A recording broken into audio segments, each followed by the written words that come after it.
নমস্কার বন্ধুরা, তিতলি রান্না বান্না চ্যানেলে আপনাদের স্বাগত। আজকে বানাবো চিকেন কষা। তাহলে চলুন রান্নাটা শুরু করা যাক। প্রথমে আমি এখানে তেল গরম করতে দিয়ে দিয়েছিলাম। এরপর আমি এখানে পেঁয়াজটা দিয়ে দেব। পেঁয়াজটা ভালো করে লাল লাল করে ভেজে নেওয়ার পর আমি এখানে আদা রসুন বাটা দিয়ে দিলাম। দিয়ে ভালো করে কষাতে থাকবো।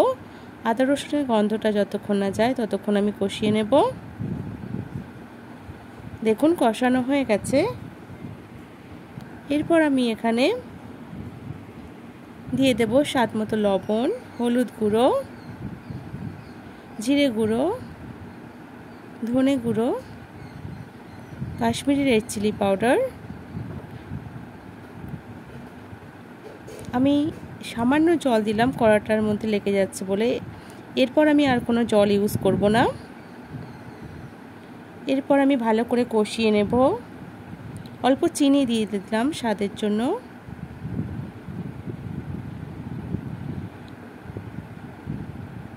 আমি এখানে কাঁচা লঙ্কা বাটা ইউজ করছি, আমি কোনো গুঁড়ো লঙ্কা ইউজ করব না।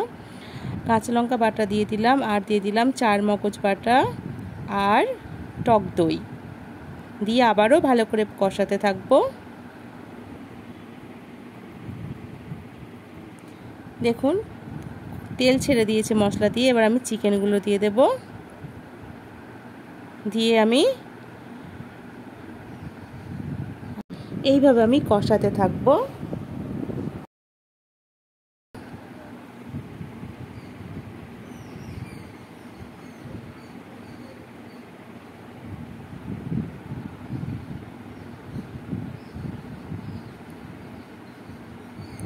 চিকেনটা কষানো হয়ে গেছে, এবার আমি নামিয়ে নেব। তৈরি হয়ে গেছে চিকেন কষা রেসিপি।